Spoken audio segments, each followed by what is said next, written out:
Tendance Première. 10h, 11h30. En duplex depuis Paris, avec nous, notre invité Maximilien Brabec, bonjour. Bonjour.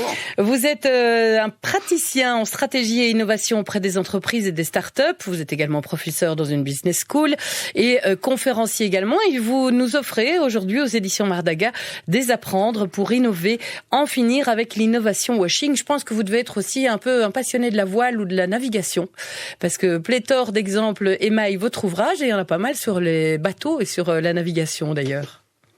Oui, c'est vrai. Je vous ai percé à jour, je suis contente. Vous commencez votre ouvrage par une phrase quand même qui m'a interpellée. Vous dites « L'avenir apporte à ceux qui appartient à ceux qui le créent, pas à ceux qui essayent de l'anticiper ».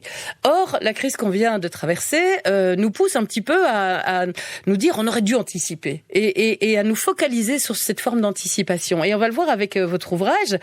Effectivement, ce que vous nous proposez de faire, ce n'est pas d'anticiper justement et vivre avec une certaine forme d'incertitude pour pouvoir mieux rebondir, mieux créer, mieux innover et nous inviter aussi à ne pas tomber dans les pièges de l'innovation washing. Qu'est-ce que vous définissez comme étant l'innovation washing ?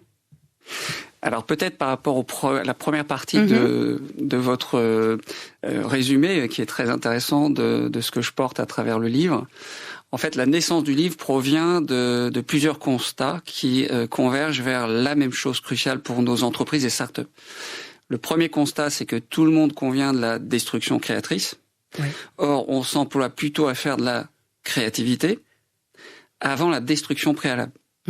Le deuxième constat, c'est que une étude majeure montre, qui est connue, qui était révélée par une professeure de Darden School Université, montre que les meilleurs entrepreneurs sont ceux qui, en première instance, s'attachent à faire des expérimentations avec des moyens congrus pour, chemin faisant, trouver des effets possibles et inattendus. Donc cette étude met en évidence l'effectuation propre à ces entrepreneurs, par laquelle ils commencent, par opposition à l'approche causale qui est couramment employée dans nos entreprises et startups, qui consiste à fixer un objectif, puis à sortir les moyens en conséquence.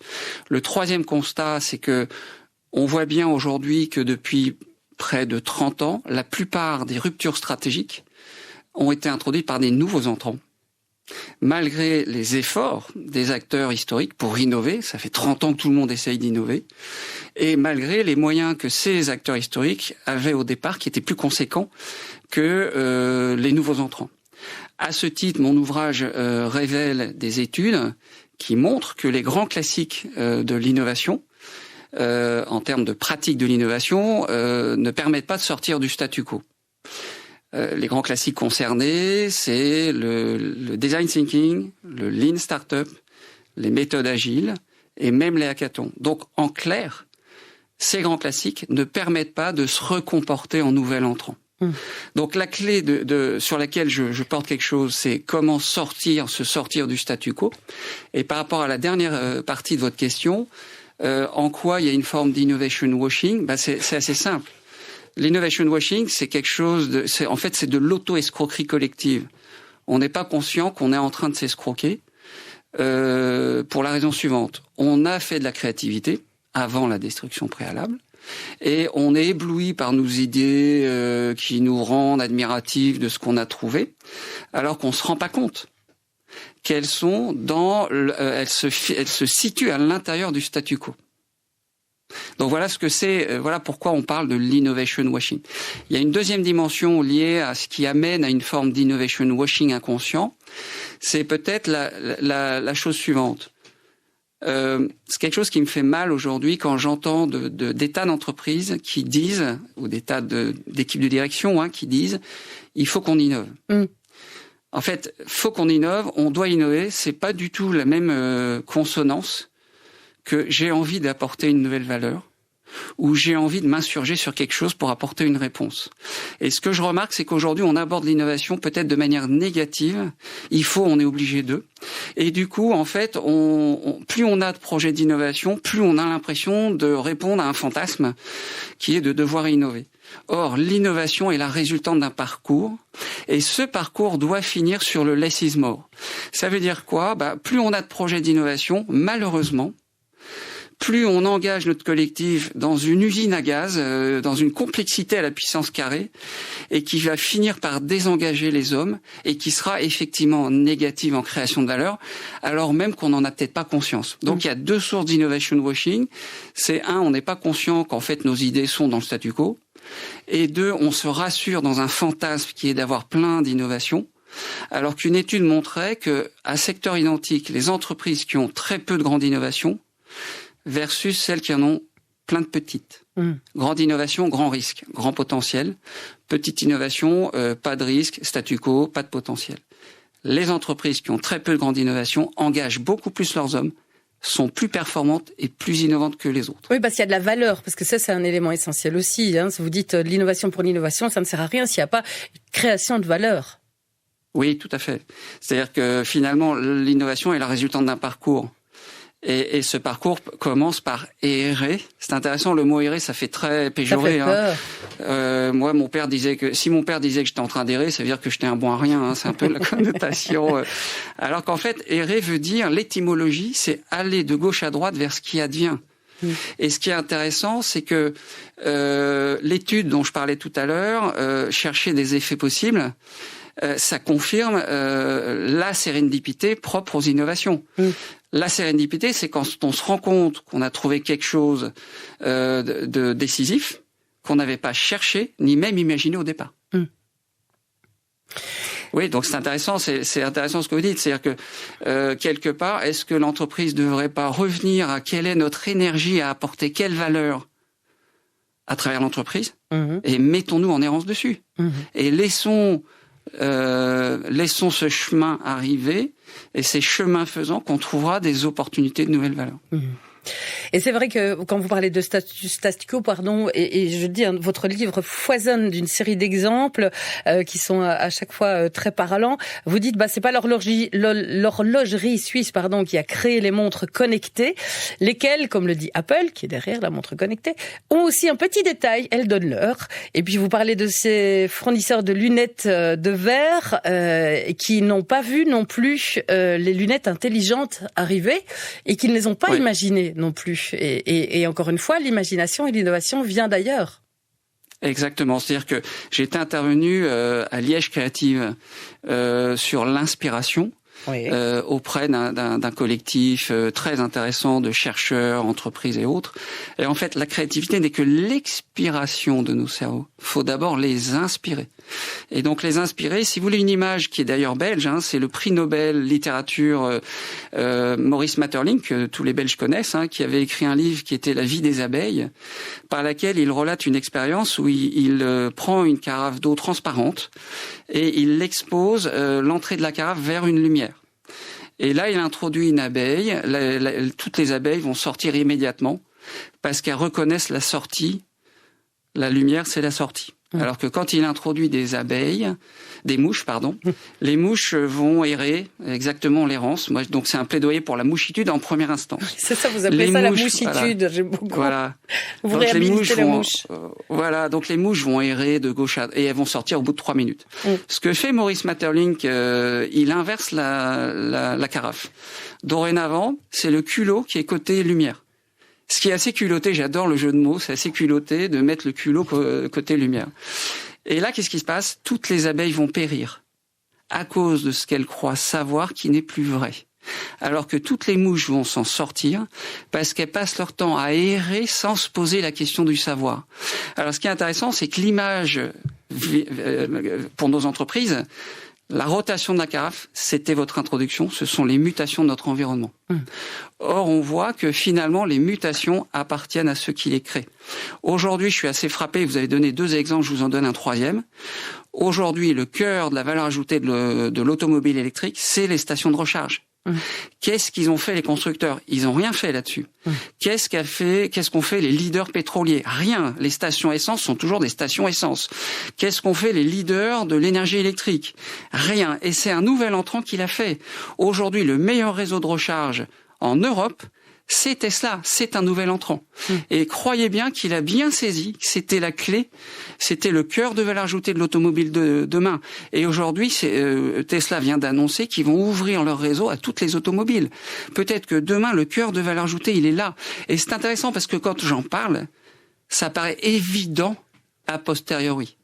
Et donc, tant qu'un constructeur restera dans les classiques de l'innovation qui sont plutôt dans l'après-errance, il n'aura pas fait l'errance pour se dire mince, le cœur de valeur ajoutée de demain, c'est le réseau de recharge de batteries. Je trouve très intéressant l'exemple de Tesla et vous y revenez plusieurs fois dans l'ouvrage, mais vous expliquez à quel point Tesla a imaginé non pas une voiture mais un ordinateur immédiatement, et puis ils ont rajouté une architecture de voiture, et les constructeurs ont continué à avoir eux une architecture de voiture et ont essayé d'adapter plus ou moins à la fonctionnalité électrique et qu'ils ont pris un retard énorme à cause de ça parce qu'ils n'ont pas eu cette vision à un moment donné de se dire on va retourner le problème, on va le voir autrement. Et Tesla a osé d'abord voir un ordinateur avant de voir une voiture. Alors, ce qui est intéressant dans cet exemple et à travers ce que vous portez de mon ouvrage, c'est qu'en fait, la vision, je suis convaincu que tout le monde peut devenir visionnaire. J'étais frappé l'année dernière, on a fêté les 50 ans de Jules Verne, et je suis quelqu'un de très curieux, et c'est ce qui fait qu'on voit des choses que les choses ne voient pas, que les autres ne voient pas. Développer la curiosité individuelle dans une entreprise, c'est la clé de l'errance. Et en fait, Jules Verne, 120 ans avant le décollage d'Apollo 11, avait déjà écrit Apollo 11. Et à l'époque, je me souviens qu'à la radio, j'avais entendu ça, j'étais admiratif de Jules Verne, et on dit « Waouh, quel visionnaire extraordinaire Jules Verne !» En fait, j'ai fait des recherches, étant curieux, moi-même j'ai fait des recherches, et en fait, Jules Verne est un curieux à la puissance carrée. Et donc c'est un homme qui passait son temps à aller voir les astrophysiciens. Je vais voir les gens que je comprends pas, pour essayer de comprendre ce qu'ils disent. Alors j'ai peut-être l'air idiot, et c'est ce qui fait que Jules Verne, 120 ans avant, a écrit une forme de synthèse de ce que voyaient, de ce que projetaient les astrophysiciens, et donc il a écrit Apollo 11. Ça, c'est la dernière partie de votre question. La première partie, ça veut dire quoi ? Si vous ne sortez pas de la carafe, vous restez dans votre l'actuel, le modèle actuel. On fait des automobiles. Et effectivement, les constructeurs automobiles ont fait du A', automobile, électrique. Et on est convaincu qu'on va doubler Tesla avec une automobile électrique. Et on se rend pas compte, c'est une escroquerie washing, qu'en fait c'est pas un B, c'est du A'. Et clairement, ils s'en sont rendus compte en 2020, quand Volkswagen et Toyota, je crois pas que ce soit des entre guillemets, des brels en innovation, Oui. Et ils n'ont pas négligé les moyens là-dessus. En fait, ils ont désossé la Tesla 3 et ils se sont rendus compte que c'est pas une automobile électrique, c'est une architecture numérique de propulsion et d'échange d'énergie. À telle enseigne que, par exemple, la Tesla 3 est capable de faire de l'auto-binding. Ça veut dire qu'elle est capable non seulement d'être rechargée pour alimenter le moteur et ainsi de suite dans la voiture, mais elle est capable aussi de redonner de l'énergie quand elle n'en a pas besoin, et ainsi peut-être de servir la cause de tout ce qui serait les panneaux solaires de demain. Je vous signale que Tesla, par exemple, est devenu concurrent des opérateurs électriques en Angleterre. Et donc voilà, donc c'est les nouveaux entrants qui créent les nouvelles valeurs. Et ce qui est intéressant, c'est que c'est pas Elon Musk qui a créé Tesla, c'est deux mouches, deux abrutis. C'est intéressant, la plupart des réussites sont faites par des équipes minimales. Il y a deux abrutis qui s'insurgent. C'est excellent. C'est une étude qui a montré que les entreprises qui ont encore la mentalité du fondateur, founder's mentality, en fait, elles sont plus innovantes. Et elle démontre, cette étude, que les fondateurs, ils ont une vraie qualité d'insurgence.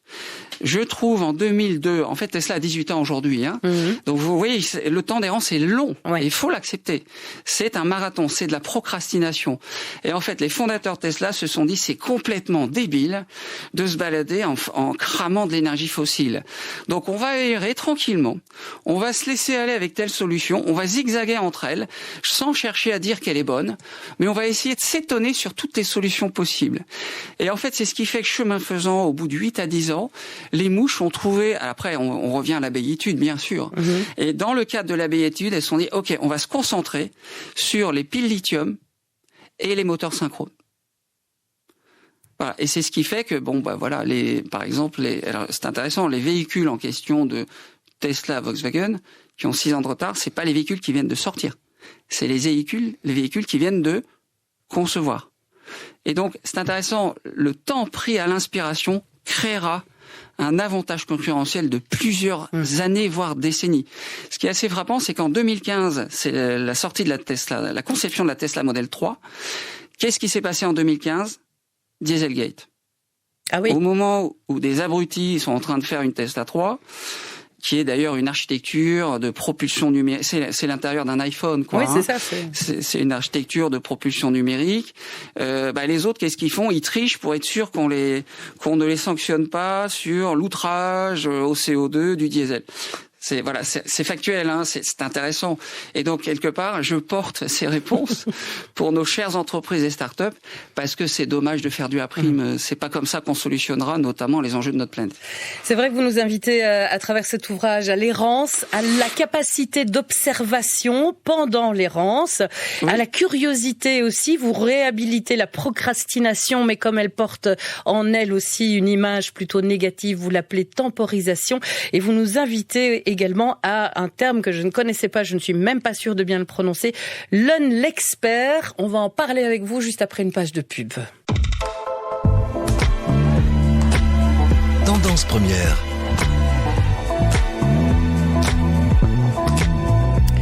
Nous sommes avec Maximilien Brabec et aux éditions Mardaga paraît Désapprendre pour innover, en finir avec l'innovation washing. Vous destinez cet ouvrage aux chefs d'entreprise, aux start-up et autres, mais moi qui ne suis ni l'un ni l'autre, j'ai trouvé votre livre bigrement intéressant.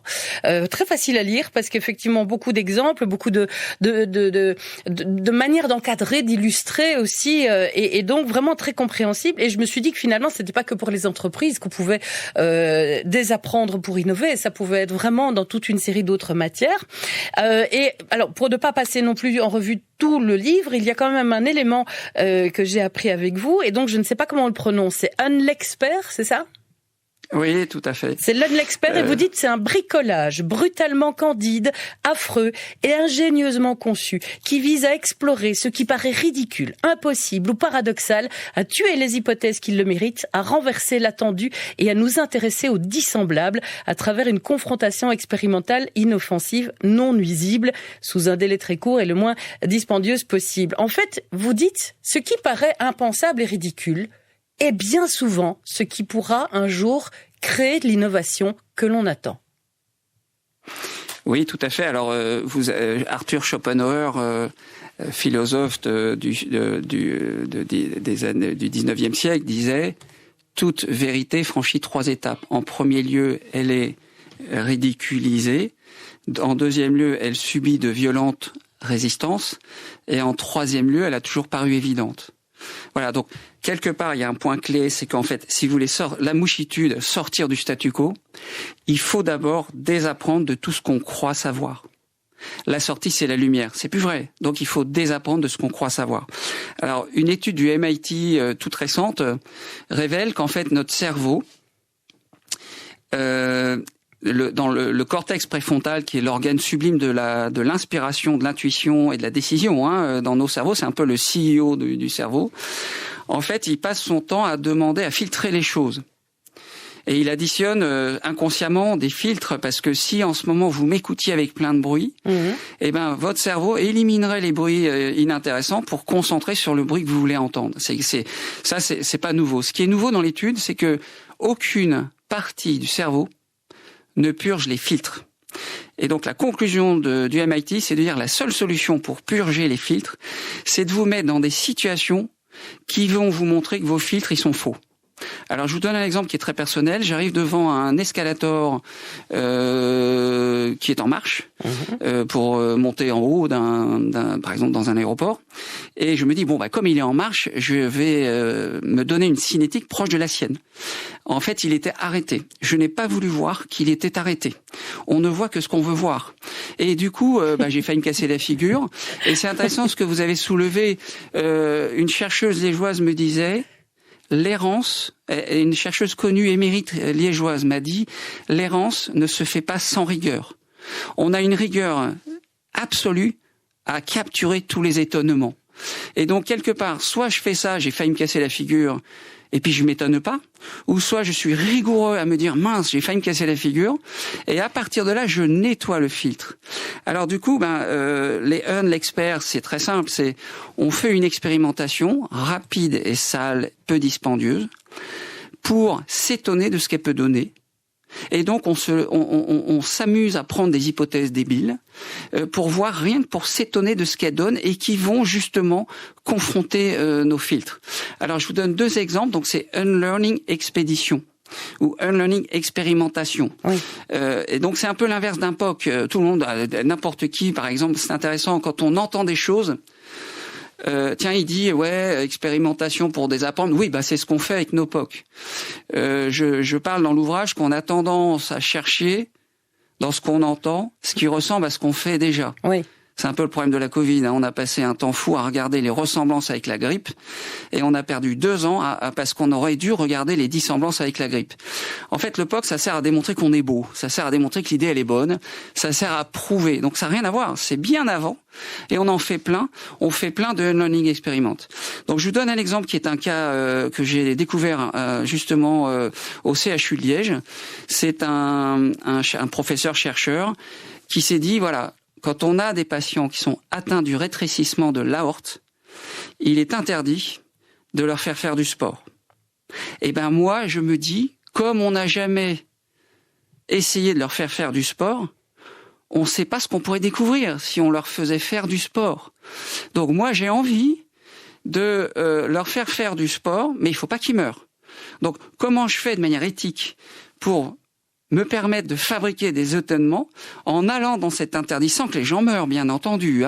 Et à partir de là, je vais être très rigoureux pour essayer de voir quels sont les étonnements qui en ressortent. Alors, ce qui est intéressant, c'est que ça a révélé des clés pour faire du prédictif sur le traitement du patient.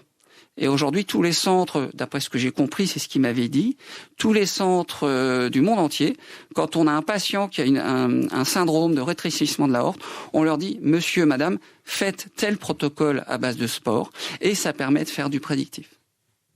C'est ça, c'est accepter l'idée qu'on puisse voir les choses de manière inversée aussi et que l'on puisse renverser la chose. L'aspect ridicule ne doit absolument jamais rebuter. Mais d'ailleurs, il y a plein d'inventions ou de choses qui sont dans notre quotidien aujourd'hui et au moment où elles sont apparues, beaucoup se sont dit ça ne marchera jamais. Et puis, il n'empêche qu'aujourd'hui, ça fonctionne plutôt bien dans de nombreux cas. Et alors, dans le côté ridicule, vous donnez un exemple, moi ça m'a frappé aussi, c'est l'orthokératologie, qui consiste à mettre en fait des lentilles, non pas pour voir le jour, mais quand on dort, les yeux fermés la nuit, ce qui peut évidemment paraître ridicule. Or, vous nous dites que c'est ce qui permet le lendemain de voir correctement les yeux ouverts sans porter de lentilles. Là, je trouve que l'exemple est assez parlant. Alors, c'est intéressant l'exemple que vous donnez. Merci. Je vois que vous êtes très assidu dans l'imprégnation du livre. Je vous félicite vraiment. Non, d'abord c'est normal et puis c'est la moindre des politesses. Mais ce que je vais vous proposer, parce qu'on va être interrompu par la pub Maximilien Brabec et je voudrais surtout pas que vous soyez interrompu dans votre explication. Donc vous gardez surtout bien votre idée dans un coin de votre tête. Je rappelle le titre de votre ouvrage, Désapprendre pour innover, en finir avec l'innovation washing. Il y a encore un élément que je voudrais bien qu'on voit avec vous par la suite. Vous l'avez un tout petit peu évoqué lorsque vous parliez des entreprises qui fonctionnent bien. C'est le fait, vous dites qu'il faut quand même pouvoir se reposer sur une architecture qui fonctionne, mais la garder de manière minimaliste. Eh bien, on en reparlera évidemment juste après les informations.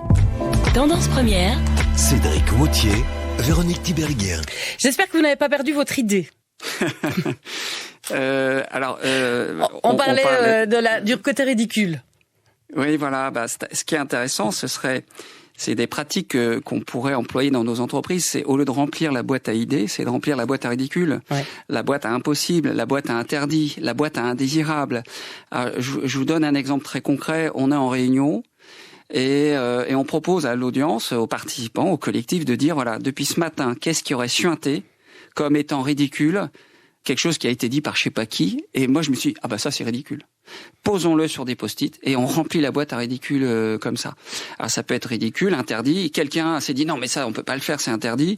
Et posons-le aussi. Et à partir de là, on instruit toute une dynamique d'expérimentation qui coûte pas cher du tout et qui cherche à dépasser ces ridicules pour découvrir ce qu'on sait pas. Regardez un exemple. Vous avez un passionné de jet ski. Qui s'est dit mais c'est dément la puissance d'un jet ski, si je mettais un tuyau derrière je pourrais peut-être voler. Et en fait il a inventé un loisir, donc c'est le flyboard où en fait on met un tuyau derrière un scooter de mer et on vole grâce à la pression hydraulique du jet d'eau qui permet de se sustenter au-dessus de la mer. Et à partir de là il est allé dans un deuxième ridicule, c'est maintenant je vais le faire avec de l'air. Et donc Frankie Zapata est le premier Ironman à avoir su traverser la Manche avec un truc complètement ridicule, c'est-à-dire qu'il a des vrais réacteurs sous une planche toute réduite, et il a même le carburant dans le dos, et en plus c'est en fonction de sa gestuelle, paraît-il qu'il y a que lui qui est capable de le conduire, qu'il arrive à traverser la Manche à 180 km/h. Ce qui est intéressant, c'est que tous les organismes de recherche du monde entier ont été incapables de le faire. Et c'est un autodidacte qui l'a fait, parce qu'il a poussé plus loin et encore plus loin les ridicules en s'étonnant de tout. Donc voilà. Donc est-ce que c'est pas intéressant pour nos chères entreprises de se dire tiens, pratiquons ça. Pratiquons la capture des ridicules, des inattendus et ainsi de suite, et amusons-nous à débusquer ce qui est étonnant qu'on n'avait pas vu. Vous dites aussi qu'avec l'innovation, il ne faut pas forcément tout effacer et que pour qu'une entreprise, une start-up ou peu importe qui se lance dans ce processus de l'innovation dont le temps sera nécessaire, vous l'avez souligné, cette valeur du temps est absolument primordiale, mais il faut qu'elle puisse rester efficiente et vous dites donc qu'il faut instaurer dans cette entreprise une forme de simplicité et revenir à une forme de simplicité, mais qu'il ne faut pas tout balayer.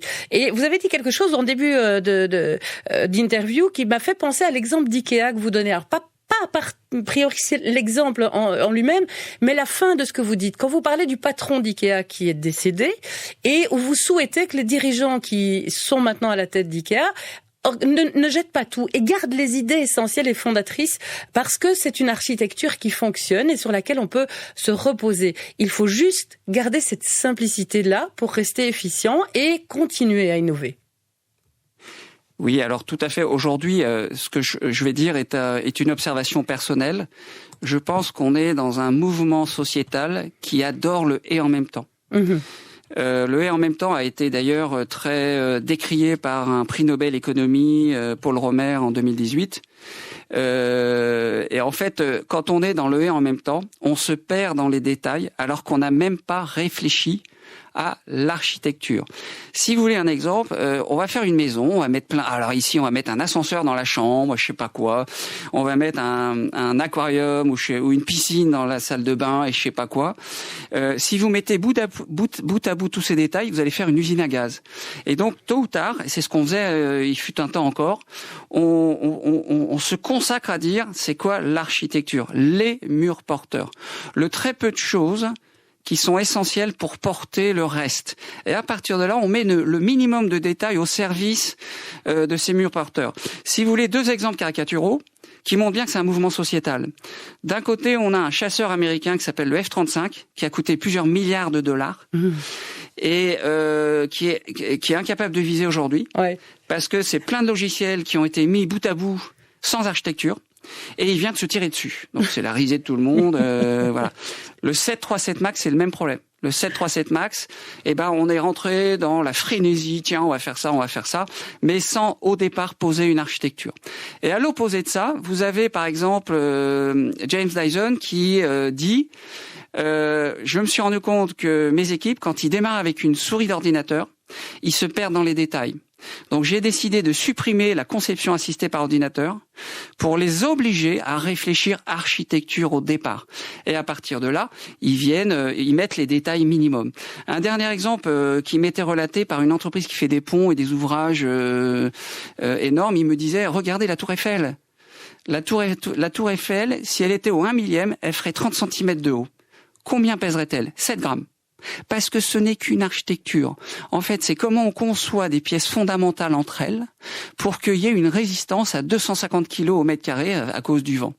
Et ben aujourd'hui, quelque part, les meilleurs entrepreneurs, c'est intéressant, on croit que les meilleurs entrepreneurs sont les plus visionnaires.